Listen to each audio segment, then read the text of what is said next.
Okay, so now we're in Chapter 2 of Cirque du Freak. We had Mr. Dalton again after lunch for history. We were studying World War II. I wasn't too excited about it, but Steve thought it was great. He loved anything to do with killing and war. He often said he wanted to be a soldier of fortune, one who fights for money, when he grew up. And he meant it. We had math after history, and incredibly, Mr. Dalton for a third time. Our usual math teacher was out sick, so others had been filling in for him as best they could all day. Kind of sounds like Willow. Steve was in seventh heaven, his favorite teacher, 3 classes in a row. It was the first time we'd had Mr. Dalton for math, so Steve started showing off, telling him where we were in the book, explaining some of the trickier problems as though speaking to a child. Mr. Dalton didn't mind. He was used to Steve and knew exactly how to handle him. Normally, Mr. Dalton runs a tight ship.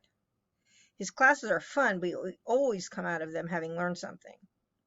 But he wasn't very good at math. He tried hard, but we could tell he was in over his head. And while he was busy trying to come to grips with things, his head buried in the math book, Steve by his side making helpful suggestions, the rest of us began to fidget and whisper to each other and pass notes around.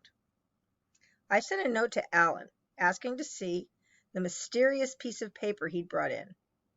He refused at first to pass it around, but I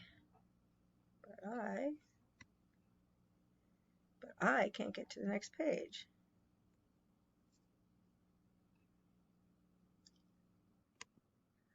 But I kept sending notes, and finally he gave in.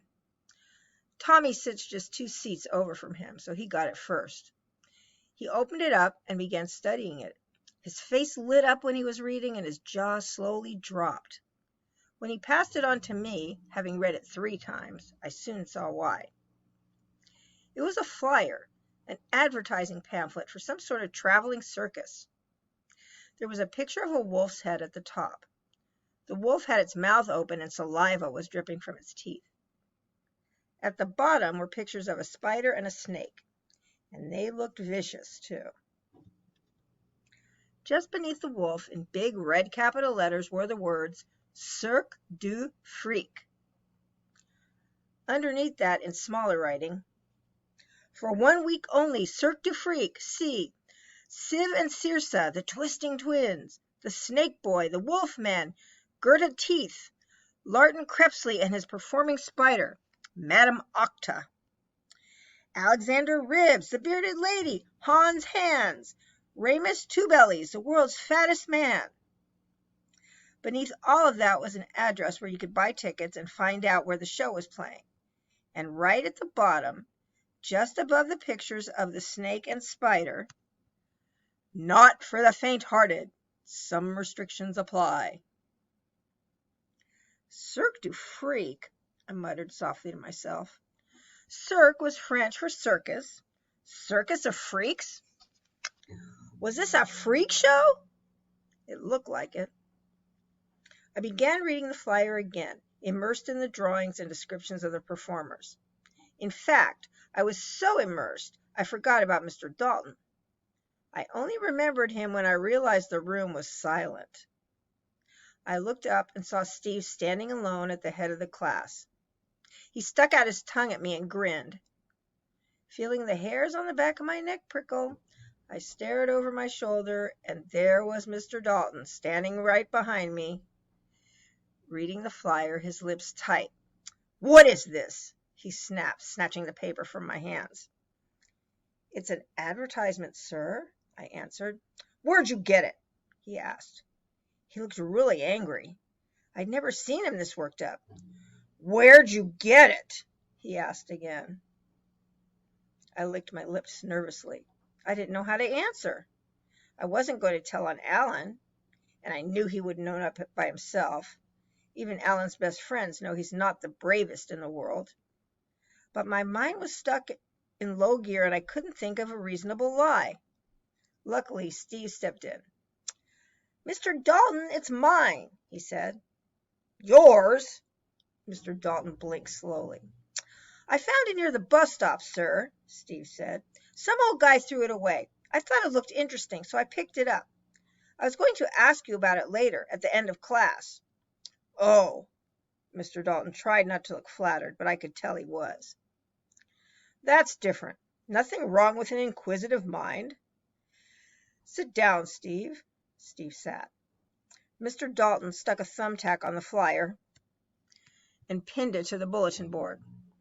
Long ago, he said, tapping the flyer, there used to be real freak shows.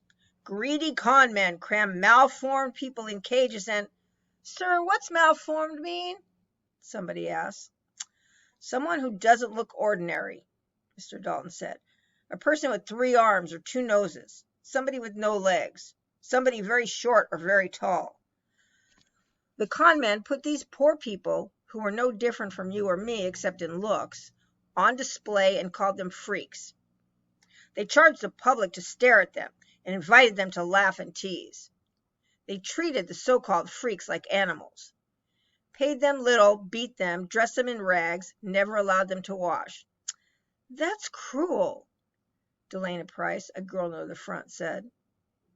Yes, he agreed. Freak shows were cruel, monstrous creations. That's why I got angry when I saw this. He tore down the flyer. They were banned years ago. Banned means they're against the law. But every so often, you'd hear a rumor that they're still going strong. Do you think Cirque Du Freak is a real freak show? I asked.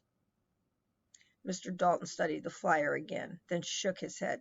I doubt it, he said. No, probably just a cruel hoax. A hoax is a fake. Still, he added, if it was real, I hope nobody here would dream of going. Oh, no, sir, we all said quickly. Because freak shows were terrible, he said. They pretended to be like proper circuses, but they were cesspits of evil. A cesspit is like a place where all the toilet stuff goes, like a waste area. They were cesspits of evil. Anyone who went to one would just be as bad as the people running it. You'd have to be really twisted to want to go to one of those, Steve agreed. Then he looked at me, winked, and mouthed the words, We're going. And that's chapter 2. We'll do chapter 3 tomorrow.